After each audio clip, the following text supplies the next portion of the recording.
doctora María Lili Delgado. Gracias por acompañarme en este especial sobre las memorias de las dos visitas que hiciera el Papa Juan Pablo II en vida a nuestro país. Me encuentro en el lugar donde hace 22 años era reconocido como la Plaza 19 de Julio, lugar que visitó Juan Pablo II.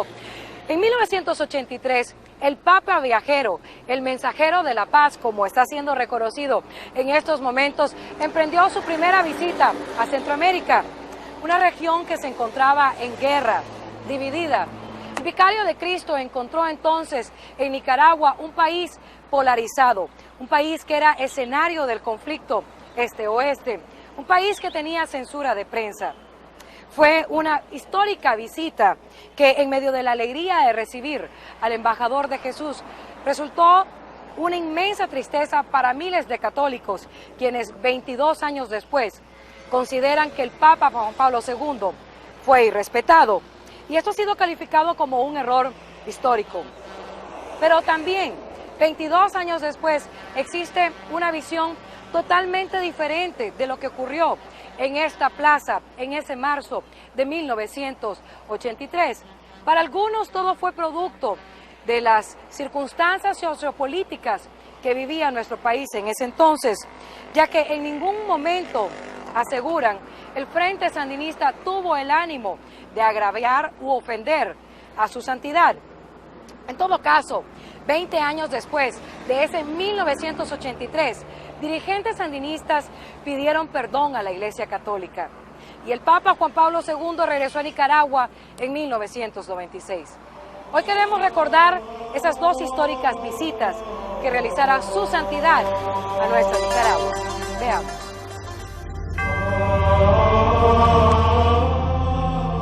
A su santidad, saludando al público presente en el Aeropuerto Internacional Augusto C. Sandino.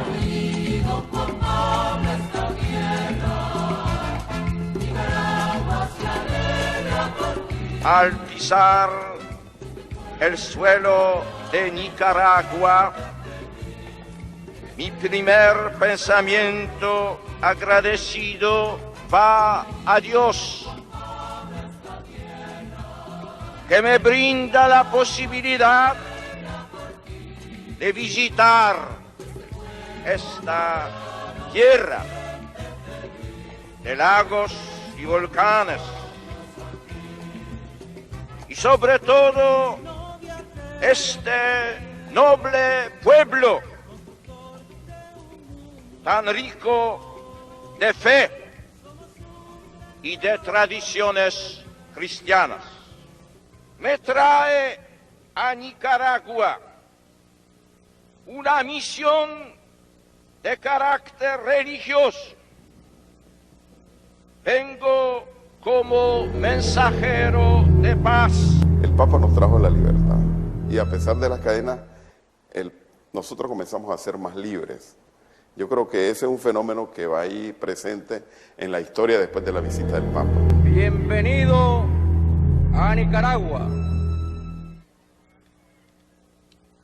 Es recibido usted por un pueblo heroico, martirizado, pero jubiloso. El gobierno de la revolución, el único interés era explicar la naturaleza de la revolución, la participación de la Iglesia y el problema planteado en la relación norte-sur en general y en particular con los Estados Unidos.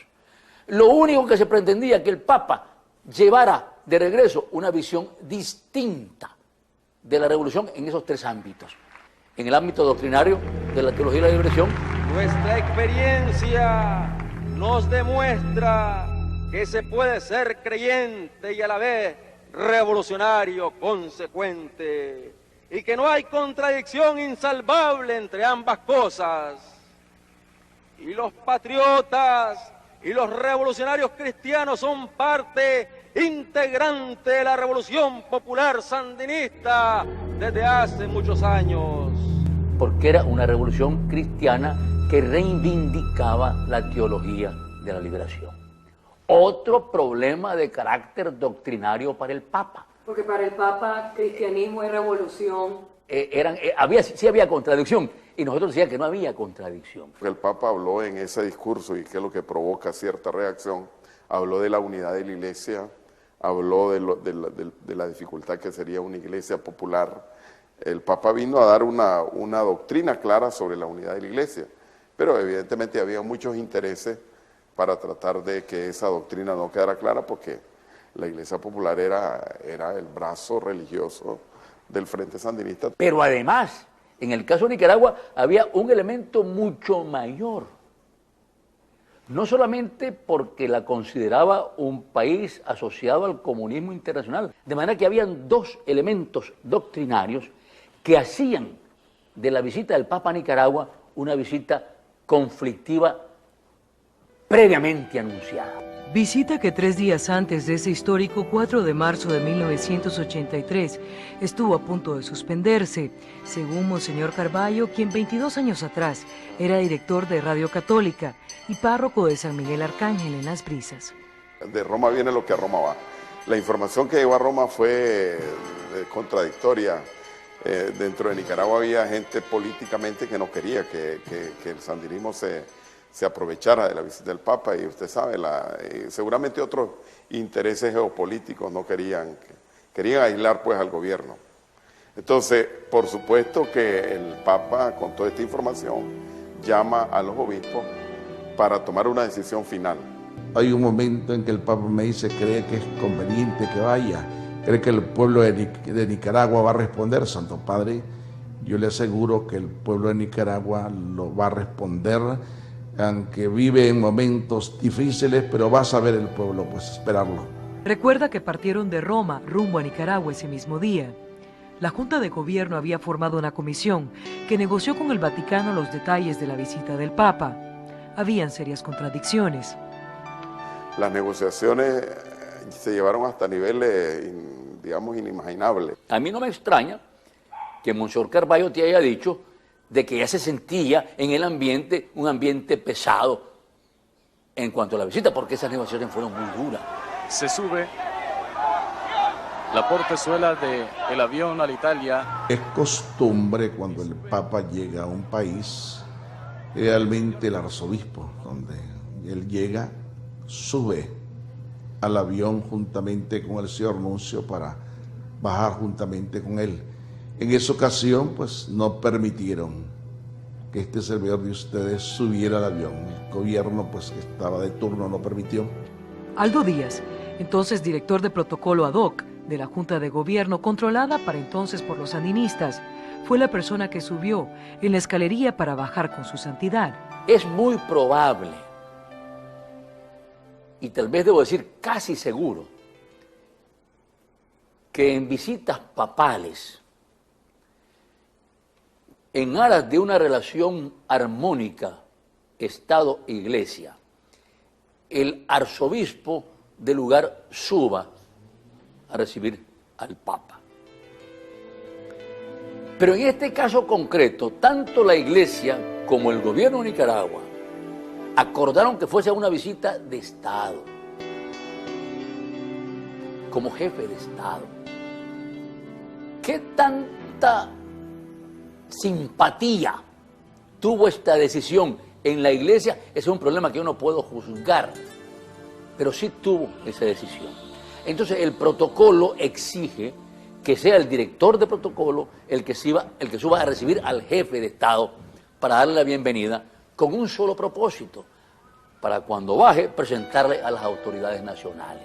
Los representantes del Vaticano exigieron que los sacerdotes con cargos en el gobierno no recibieran a Juan Pablo II. Pero en el aeropuerto se encontraba el padre Ernesto Cardenal, ministro de Cultura, en 1983. Al Papa no le agradaba la idea de un sacerdote político. Para el líder de la Iglesia Católica, la noción de un Jesús político, revolucionario, subversivo, no estaba en armonía con la enseñanza de la Iglesia. Y se tuvo que negociar. Usted sabe que estaba Miguel de Escoto de canciller, entonces se tuvo que él, para no encontrarse con el Papa, él tuvo que irse a una reunión de los países no alineados. Ahí es el incidente del poeta Ernesto Cardenal, que es sacerdote, que se supone que no iba a haber saludo de parte de él y que él no iba a estar ahí. Yo no recuerdo que hubiese sido una decisión obligada del gobierno para que estuviera presente Ernesto. Lo que sí recuerdo es que hubo una normativa de que todos los ministros debían estar en el aeropuerto, que es una cosa diferente, porque Ernesto era ministro de Cultura. 20 años después, el padre Ernesto Cardenal escribió en su libro La Revolución Perdida: la Dirección Nacional no cedió. Dijeron que debía estar ahí, porque además de ser un miembro del gabinete, era una gloria nacional. También escribió que el Papa le dijo: usted debe de regularizar su situación con la Iglesia. Esto para Cardenal fue una humillación pública que no lo cogió por sorpresa, y expresó entonces que estaba preparado para ello. Ese 4 de marzo del 83, en el aeropuerto, el Papa Juan Pablo II tomó un helicóptero que lo transportó hasta la ciudad de León. El Papa iba acompañado por su seguridad. La seguridad sandinista en ese entonces, uno de los que lo acompañó fue el jefe de la seguridad del Estado, el comandante Lenín Serna, y el director de protocolo. Se empezó en León, que era la diócesis más antigua, la provincia eclesiástica, digamos, de toda la zona de Centroamérica. Entonces se escogió León y ahí se ubicó, por ser la universidad, el tema que el Papa habló en León fue sobre la educación. Al Papa le dijeron lo que es correcto, que León era la ciudad universitaria. Entonces él eligió esa ciudad para decir una homilía doctrinaria con relación a la educación, cómo la Iglesia veía la educación en general, y por supuesto dentro de esa generalidad una crítica tremenda a la educación en Nicaragua. Pero el sitio donde se lleva a cabo esa concentración popular, que fue muy grande por cierto, era un sitio muy abierto, marginal, de manera que la inmensa mayoría de la gente que estuvo presente era campesina. Ese discurso no caló.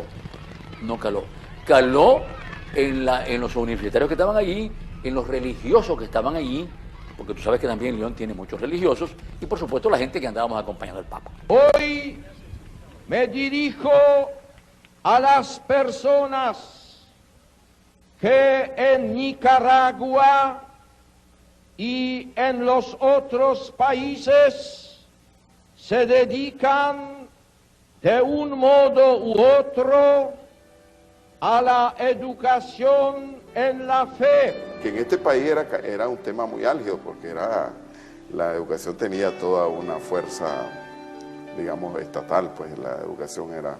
Y el Papa habla de que la educación no puede inspirarse en modelos ateos. Bendito el que viene en el nombre del Señor. Bendito el que viene en el nombre del Señor. Mientras en Managua, miles esperaban al Papa Juan Pablo II para celebrar la Santa Misa, una misa que se había acordado oficiarse en la entonces Plaza 19 de Julio.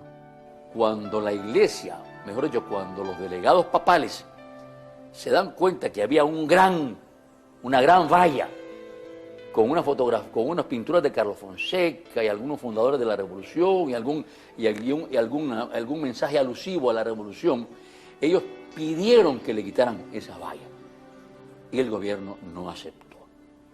De manera que ese fue el último punto que finalmente la Iglesia tuvo que aceptar a regañadientes. Se le pidió que si permitían poner un crucifijo, una cruz alta, y hubo totalmente negación, pues, es decir, ellos dijeron que los cuadros que estaban ahí, que eran todos alusivos a la Revolución, debían mantenerse.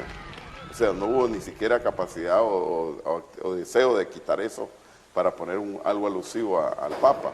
El actual director de Radio Católica, hace 22 años, líder de la pastoral juvenil de la Arquidiócesis de Managua, recuerda que las llamadas turbas sandinistas detuvieron a jóvenes de la parroquia de San Nicolás de Tolentino, que se dirigían en la madrugada del 4 de marzo a la plaza. Nuestra primer parada la hacemos en el Cristo Rey, en el Colegio Cristo Rey, porque ya el ambiente está un poquito ofuscado. Nosotros comenzamos ya a escuchar gritos, consignas de aquel entonces, y eso nos hace detenernos ahí un momentito. Es decir, es que sí eran las turbas, pues, pero ellos no nos dijeron somos los sandinistas, ¿verdad? Pero definitivamente eran ellos, pues, ¿verdad? Tenía 17 años y aún no era sacerdote. Fue uno de los muchos católicos que llevaron las ofrendas durante la misa en la plaza. Pero la cuestión es que tipo 10, 11 de la mañana es que logramos entrar a la plaza, cuando ya toda la primera parte de la plaza estaba ocupada por gente que llevaba las banderas rojinegras, pues, y a las cuales no se les miraba ninguna devoción. Ese es el hecho histórico, es el dato objetivo. Es decir, allí no es cuestión de análisis, esa no es cuestión de juicios, esa no es cuestión de deducciones, es un hecho histórico, un dato objetivo que lo registran las cámaras de televisión también. Monseñor Carballo recuerda que al no permitírsele ser el coceremoniero, se dirigió a la plaza como párroco de San Miguel Arcángel, acompañando a los católicos de esa comunidad. Y nosotros llegamos hasta la altura de donde era ahora es el Country Club y nos regresaron al César Augusto Silva. Tuvimos que regresarnos precisamente porque había toda una lógica del gobierno de que debíamos caminar con las organizaciones de masa. Y las organizaciones de masa llevaban sus banderas del color del partido y era lo que nosotros no queríamos los católicos. Es una lástima. Es una lástima. Yo no te puedo responder eso. Lo que sí sé es que la iglesia estuvo representada por un grueso muy grande de gente. De esos 700.000, probablemente un 10% estaba dirigido directamente por los representantes de la iglesia en la plaza. No estoy tratando de negar la presencia de las organizaciones de masa, igual que no puedo negar que estaba la seguridad del Estado y que estaba la policía, porque cómo no iba a estarlo con 700.000 personas y con la visita de un papa. Nicaragua tenía entonces unos 3 millones de habitantes y se calculó entonces una asistencia de entre 700.000 y 1 millón de personas. El Papa Juan Pablo II fue trasladado de León a Managua y llegó al CAS, al entonces Centro César Augusto Silva, antes Country Club. Ahí el Papa tiene un contacto con las madres héroes y mártires. Ahí está la foto donde el Papa saluda a las señoras estas de negro. 4 días antes de la visita del Papa, 17 jóvenes habían sido asesinados por fuerzas de la contra. Los 3 días previos a la llegada del Papa fueron 3 días marcados por la muerte de estos muchachos. Fueron 3 días que sirvieron para abonar el espíritu de rechazo a la guerra y de convocatoria a la paz.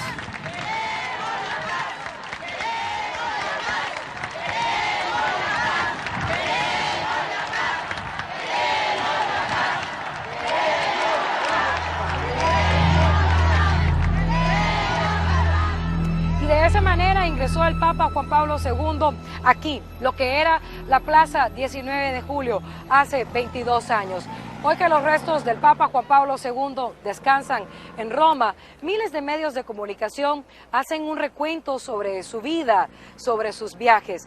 Y la primera visita a Nicaragua es catalogada como una de las más amargas y tensas en América Latina que realizó su santidad. Regresamos en un momento con todo lo que ocurrió esa noche, ese 4 de marzo de 1983, aquí en lo que era la Plaza 19 de Julio. Quédense con nosotros.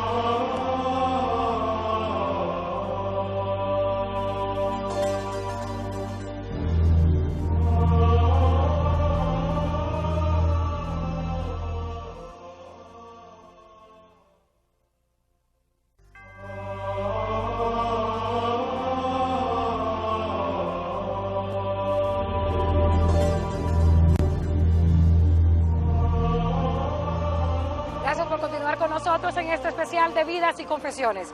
Hace 22 años el Papa Juan Pablo II ofició una misa aquí en lo que era la Plaza 19 de Julio. Una misa en la que para miles de católicos se irrespetó a Jesús y a su vicario. Para otros, el Papa en su mensaje atacó la teología de la liberación y a la revolución, y eso caldeó los ánimos. En todo caso, yo los invito a ver los videos históricos de ese 4 de marzo de 1983. Un aplauso para Juan Pablo II, obispo de Roma.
De acuerdo a los videos filmados por la televisión estatal, aquella tarde del 4 de marzo de 1983, este fue el ingreso del Papa Juan Pablo II a la Plaza 19 de Julio, donde miles esperaban por él desde la noche anterior. Pero como 3 días antes se dio la muerte de estos muchachos jóvenes, creo que fueron 22 muchachos jóvenes, eso complicó tremendamente el asunto. Porque las madres de estos muchachos empezaron a pedir una oración por la paz. Y como el Papa había venido predispuesto alrededor del problema doctrinario, por una parte del comunismo y por otra parte de la teología de la liberación,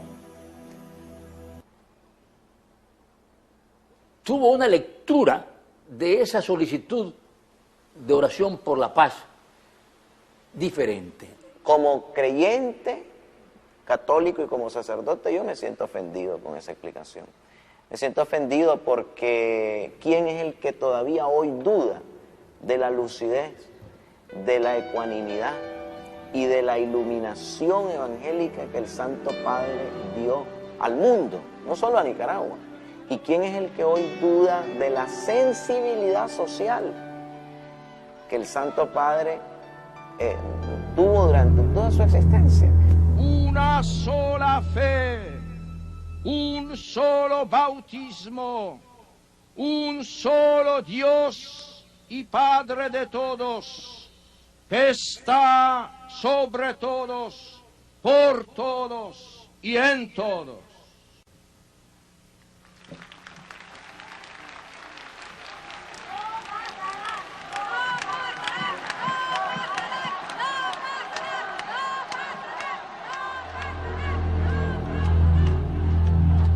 Yo creo que es muy ingenuo pensar que el Papa no entendió. Yo creo que estamos claros de que hubo errores y ese fue un error, el no haber respetado la Eucaristía en ese momento y no haber respetado la autoridad del Papa de la cátedra en cuanto a enseñanza en esa celebración.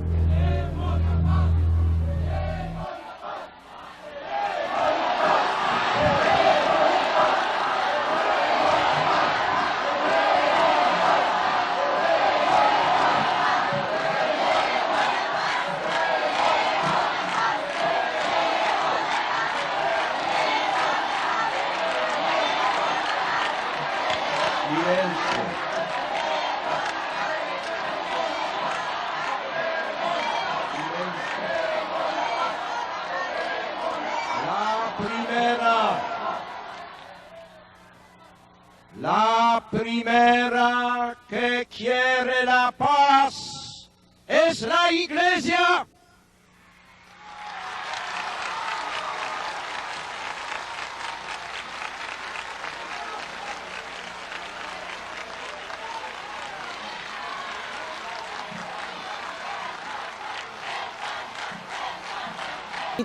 Entre un grupo de madres y el Papa se va ampliando.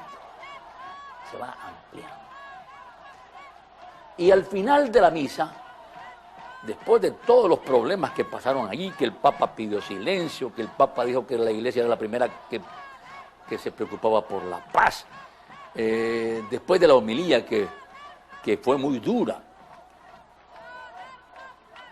aquella plaza de 700.000 personas vistas en retrospectiva y para usar la figura tan popular ahora, se convirtió en un tsunami. Era un tsunami. Aquella multitud de gente tratando de venir hacia adelante y hacia adelante. ¡Nuestro proceso no nos impide ser cristianos! 22 años después, algunos sacerdotes mantienen que esto fue orquestado y si no por lo menos facilitado. Si uno ve los videos, por ejemplo, en ese tiempo uno de los grandes personajes de él era Oscar Loza, el capitán. Él guía a las madres, o sea, tiene que ver el video, él guía a las madres para ubicarlas frente al lugar donde comenzaron a hacer los gritos. O sea, eso hay que ser objetivo, pues. Hubo todo un manejo de esa situación, no fue una manifestación espontánea. Yo sí creo que fue espontáneo. No estaba en el ánimo ni del gobierno revolucionario, ni del Frente Sandinista una confrontación con el Papa. Al contrario, mi memoria histórica, y lo digo como testimonio honrado, era llegar a limar asperezas con la Iglesia. Aprovechar la visita del Papa para restablecer, si no la armonía, la normalidad entre ambas partes. El problema que era que los que manejaban el poder estaban ahí, que esa es otra de las cosas que se buscaron un palco casi al mismo nivel del Papa. El lugar donde estaba la Dirección Nacional era al mismo nivel del altar, y ellos estaban viendo. Ahora, se ha publicado tantas cosas, pero la verdad es que mirábamos al momento que había poder popular abajo, también levantando brazos desde arriba, apoyando el grito. Yo no lo recuerdo. Me parece que no se dio, aunque admito la posibilidad. ¿Por qué creo que no? Porque la decisión era hacer de la visita una visita exitosa. Amados hermanos y hermanas, os he hablado de corazón a corazón. No mira los videos y hubieron personas que tomaron los micrófonos, pero obviamente no los que estaban a la vista. Se ve que habían micrófonos y aparatos que estaban ligados al audio y que estaban escondidos. Ahí están los videos cuando hay personas que están arengando con el mismo audio. Es muy probable que el que estuviese manipulando la consola abriera y cerrara los micrófonos direccionales, porque sí es posible que en la tarima hubiese 2, 3, 4 micrófonos. Eso sí es posible, de pie, micrófonos de pie. Sí. Eso sí es posible. Que manipulara en función de las intervenciones del público y de las intervenciones del Papa. Eso es posible, inclusive hasta probable, pero no me consta. Si es cierto que hubo esa competencia de sonido, es la única explicación que yo le encuentro, pero no creo que hubiese existido otra explicación. Y recuerda Díaz Lacayo que había mucho riesgo de desbordamiento en un ambiente tan agitado y tan tenso. Y yo tuve la iluminación, para decirlo en términos religiosos, de parar ese movimiento y propuse poner el himno del Frente Sandinista. Yo soy un estudioso de la psicología, conozco un poco la psicología de las masas e inmediatamente me di cuenta que había que buscar un elemento motivacional que paralizara a la gente. Y propuse, y fue aceptado, poner el himno.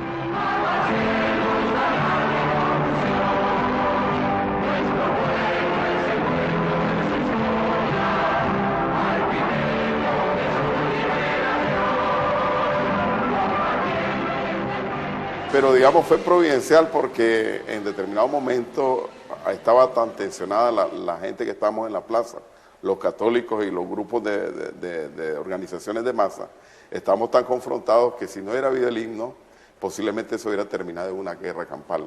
Pero como la gente que estaba ahí era de formación disciplinada, al momento de ir su himno se quedaron cantándolo. Entonces fue lo que aprovechamos los grupos católicos para retirarnos. Y lo triste fue pues cuando ya no le llegó el Papa móvil al terminar la misa por los gritos. Yo mandé que trajeran mi vehículo, estaba como a 3 cuadras, no podía salir porque estaba bloqueado. Pues llegó un vehículo particular y llevamos al Papa al aeropuerto. El Papa iba callado y yo también en silencio, solo lo acompañaba el chofer y este servidor. Me dijo en italiano que si pensaba que el pueblo católico lo había escuchado.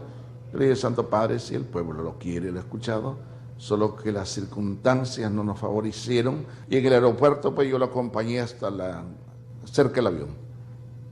Pero había ya en la terraza, al principio había gente católica que le daba la bienvenida y había una gente hostil que insultaba al Papa y insultaba también a este servidor. Yo me bajé, pero el Papa no se bajó del automóvil. Allí esperamos unos 7 minutos hasta que llegaba la comitiva. Díaz Lacayo recuerda que le dio la impresión que el Papa quería irse sin despedirse. Pero a pesar de todo lo sucedido, se registró un acto oficial de despedida, donde el coordinador de la Junta de Gobierno, el comandante Daniel Ortega, intentó explicarle qué significaba la solicitud de Queremos la Paz.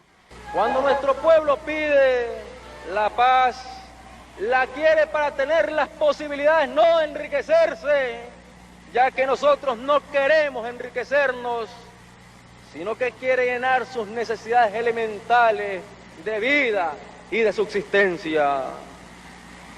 Cuando nuestro pueblo dice queremos la paz, lo dice con la convicción que a última hora es a este pueblo sufrido, a este pueblo heroico, a este pueblo combativo, a este pueblo cristiano de Nicaragua, al que le tocará defender con su sangre, con su vida, el derecho a tener una paz digna.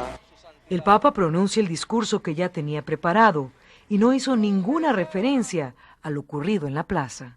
Siento el deber de agradecer vivamente a la Junta del Gobierno y a cuantos de formas diversas han colaborado en ello, la cortesía de su acogida y los preparativos llevados a cabo para hacer posible mi venida. Dios bendiga esta iglesia, Dios asista y proteja a Nicaragua, así sea.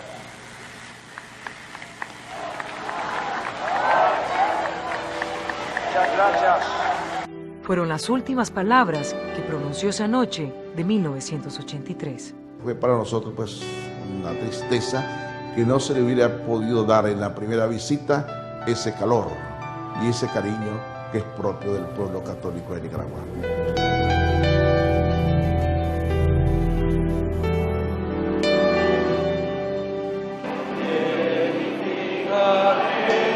22 años después, el entonces coordinador de la Junta de Gobierno, en 1983, y hoy convertido en secretario general del partido Frente Sandinista, asistió a la misa que se celebró en honor a Juan Pablo II, quien ya descansa en paz en Roma. 22 años después, mucha agua ha corrido bajo el puente, y los líderes sandinistas pidieron perdón a la Iglesia Católica.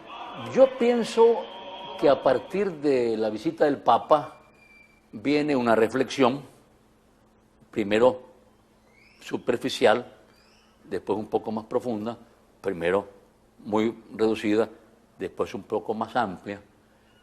Y esa reflexión se ha ido profundizando, se ha ido ampliando hasta el momento en que hay una reconciliación virtual entre el Frente Sandinista y la Iglesia Católica. El entonces ministro del Interior en 1983, después de 20 años, y durante una entrevista concedida a una cadena internacional, aseguró que de alguna manera los sandinistas se equivocaron. Cuando vino a Nicaragua, actuamos yo creo que con determinada ingenuidad, apasionamiento y torpeza también. Nosotros éramos inexpertos y estábamos poseídos por un entusiasmo desbordante, ¿no? Y éramos jóvenes también, teníamos tendencias muy radicales. Creo que las cosas las hubiésemos manejado de otra forma, con más sabiduría. Igual que lo hizo posteriormente Fidel Castro, que actuó con una gran sabiduría en el recibimiento que le hizo a su santidad. Pero bueno, Fidel es un hombre más experimentado, conocía la experiencia de Nicaragua, que debía haberle estudiado. Borges dijo reconocer con profundo respeto el papel de su santidad. Bueno, yo creo que ya el perdón se pidió. El Papa a los católicos, el Papa antes de cruzar el umbral del nuevo milenio nos pidió perdón y nos invitó a pedir perdón. El Frente Sandinista como partido ya pidió perdón en una actividad que todos conocimos. Entonces yo creo que fue un error definitivamente. no se midió las consecuencias por parte de los que pudieron impulsar eso. Y ahora pues estamos con esa, a través de la memoria histórica tenemos ese punto negro en nuestra historia, pero quedemos claro que no fueron todos los nicaragüenses los que participaron ahí, fue un grupo bien organizado y que fue llevado a esos extremos. Creo que los dirigentes de la revolución se han acercado honestamente a la Iglesia. Muchos los ponen en duda, muchos creen que es una actitud medio demagógica, yo creo que es honesta. Yo no puedo juzgar porque sería un manoseo a la conciencia de la gente, por lo tanto yo no puedo juzgar la intención que hayan tenido algunos personeros políticos, ¿verdad?, en el asunto de la reconciliación. Pero lo que sí, obviamente, ¿verdad?, se puede juzgar son los actos externos. Y yo creo que por sus frutos los conocerán. Hay que distinguir el perdón. No nos confundamos. El cristiano tiene que perdonar. Sí, por supuesto. ¿Y cómo vamos a vivir con un peso de falta de perdón? No se puede. Pero eso es una cosa y la memoria histórica es otra. Es que el perdón no borra la memoria histórica, por caridad. No se puede. Borrar la memoria histórica es desidentificarse, porque usted y yo hoy somos también lo que fuimos. Es decir, nuestro pasado nos edifica, nos construye, para bien o para menos bien. Te recibimos, Juan Pablo II, tu pueblo mariano, tu pueblo cristiano, con flores y rosas y con... Y yo fui después a suplicarle, a tocarle la mano a mi muchachito, usted tiene que ir a Nicaragua, la gente lo quiere. El mensajero de la paz, el grande como hoy la historia lo está reconociendo, regresó a este pequeño país centroamericano 13 años después, en 1996. Regreso en un momento con mucho más sobre este especial de las memorias de las dos visitas que hiciera Juan Pablo II en vida a Nicaragua. Quédese con nosotros.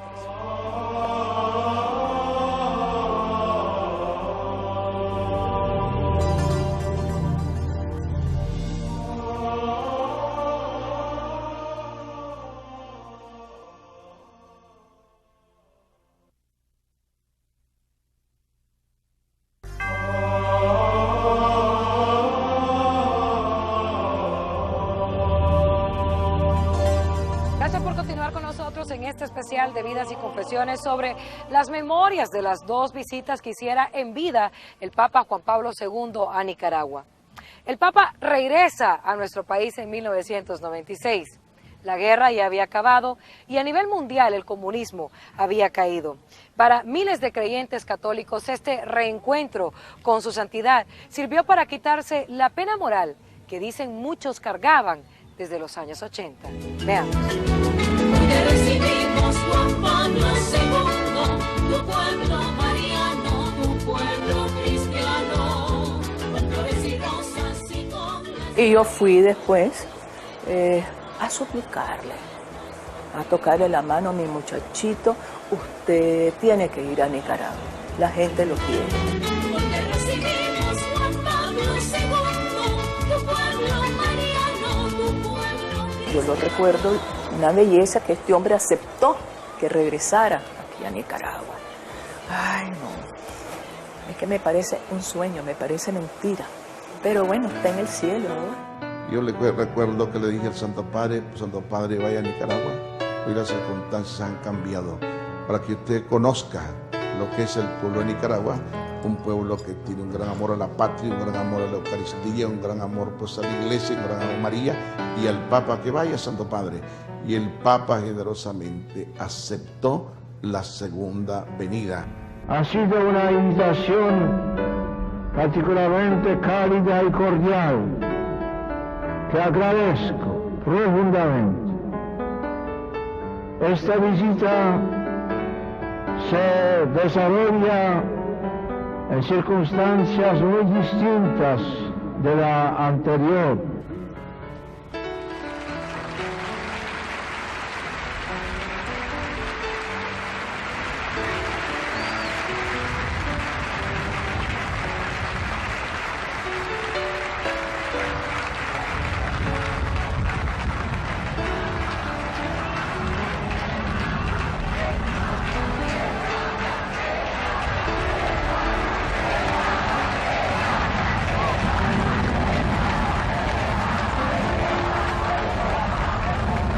Ustedes recuerdan la de hace 3 años. Saben que el Papa vino a Nicaragua, celebró la Santa Misa, aunque no pudo encontrarse realmente con la gente. Desde entonces han cambiado muchas cosas en Nicaragua.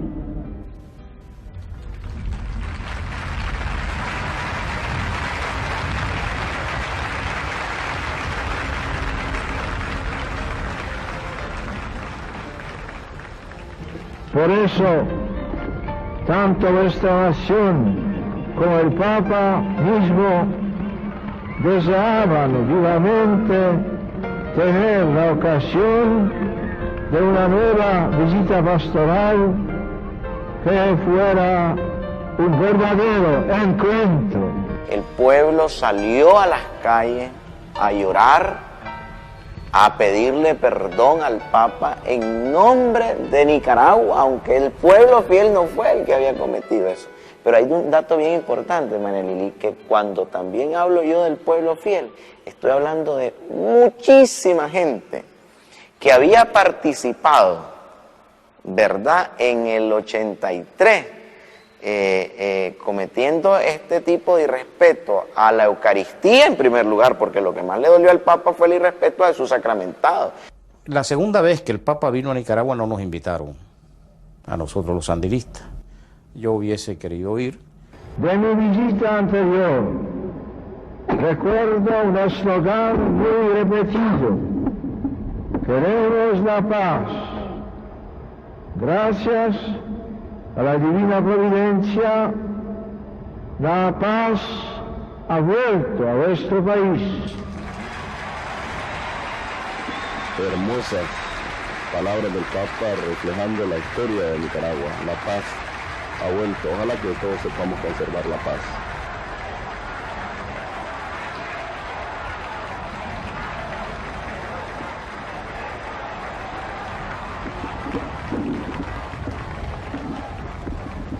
Sí, la paz ha vuelto a Nicaragua y a toda América Central.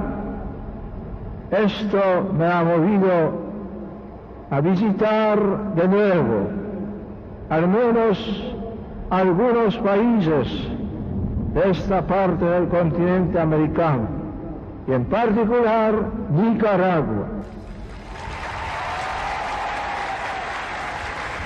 Hace 13 años parecía que tú, Nicaragua, tú, América Central, eres solamente un campo, un polígono de las superpotencias. Y hoy se ve que tú eres un sujeto de tu propia soberanía humana, cristiana, nicaragüense.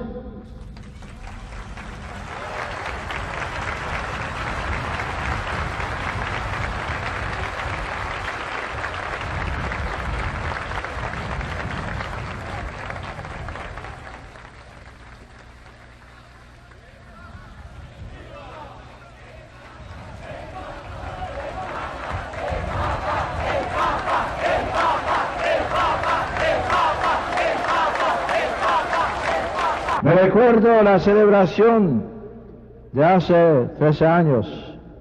Se hacía en Buyo, una grande noche oscura.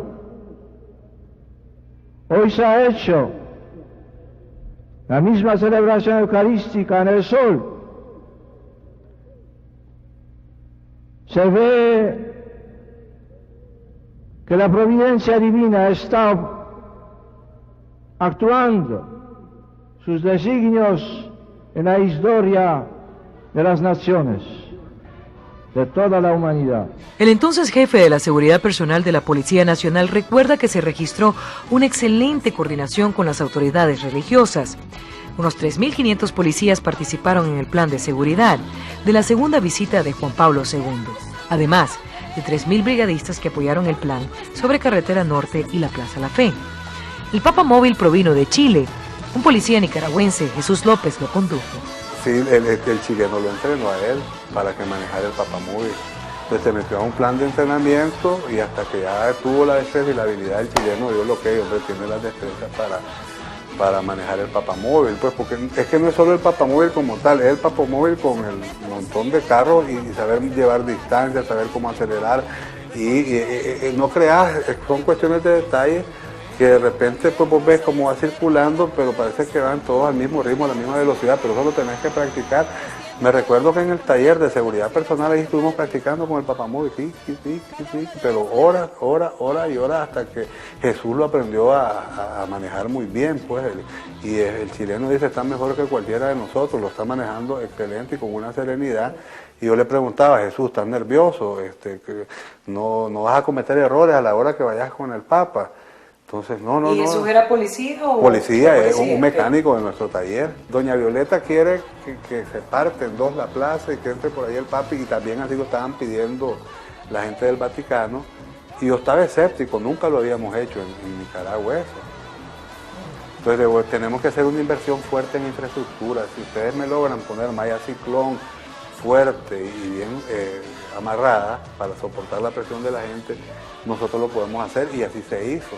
Ahora que he estado viendo todos los canales de televisión que están poniendo esa toma, me ha impresionado, realmente me ha impresionado, porque yo no lo vi, no me puse a observar porque estaba en el puesto mando por radio, pero debe entrar a tanto padre a esta plaza y con tanta gente abarrotada y con tanto orden, solo por el esfuerzo de los feligreses, en primer lugar, de todos los que asistieron, de los 2.000 brigadistas que nos dio la iglesia para que los lográramos ubicar en todas las áreas de tensión. Y su mensaje evangelizador fue dirigido a la familia. El futuro de las naciones, de las culturas, pasa ante todo por la familia. Yo lo vi muy contento en la catedral cuando se cantaba allí por un tenor nicaragüense, no recuerdo el nombre, se cantaba y el Papa estaba muy contento, y todavía pues cuando salimos por el aeropuerto el Papa se había satisfecho y conoció lo que es el pueblo nicaragüense, el pueblo católico, un pueblo que sabe dar calor humano, que es un pueblo amigo y un pueblo que reza por su santidad Juan Pablo II. La expresidenta Chamorro aún conserva el rosario que el Papa le regaló. Ahí está, mira, el Santo Padre dándome la comunión y el rosario que él me dio. ¿Y ese rosario se lo bendijo? Claro, eso me lo dio él. Qué belleza, Violeta. Esta es mi habitación privada, vivo de los recuerdos de todos mis muertos y mis vivos. Si él vino es porque él quería de nuevo demostrar y ver que la gente le estaba demostrando un gran aprecio, un gran cariño, y que todo el mundo tenía que, bueno, él decía perdonar, pues, porque nadie es perfecto en la vida. Pero llegó un momento en que yo no estaba viendo que me dijeran camine para acá, camine para allá. Yo rompía protocolo y andábamos de la manito los dos aquí. Pues yo me siento contenta, muy feliz que la gente haya podido palpar, ver a un señor que es un santo. Y tal vez ahora están recapacitando. Hombre, qué alegre, bendito sea Dios que vino aquí. Sea siempre María de Nicaragua.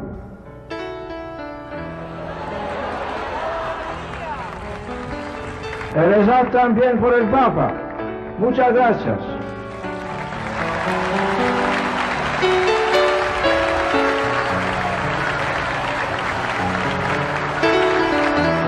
Esas fueron las últimas palabras que le escuchamos decir aquí, en la Plaza La Fe, hace 9 años.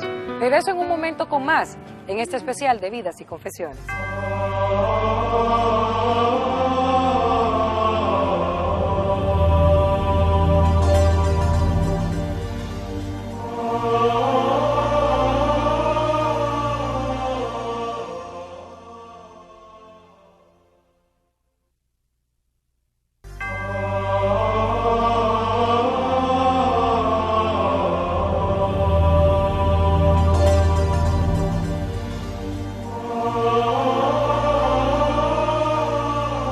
fíjate que como que no es solamente el operativo como tal que dirigimos, como que hubo una parte del corazón nuestra que se vio afectada, pues, y que se vio capturada por esta misma visita. Es decir, el Santo Padre, por su santidad de vida, nos transmitía palpablemente la presencia de Dios. Y eso causa una emoción y una conmoción en el corazón, ¿verdad? Que lo marca a uno para toda su vida. ¿Qué va? Es una personalidad extraordinaria, arrolladora, con un carisma personal fuera de serie, una actitud muy reflexiva, muy mística, muy espiritual. El Papa tenía una capacidad de rejuvenecerse en contacto con las masas.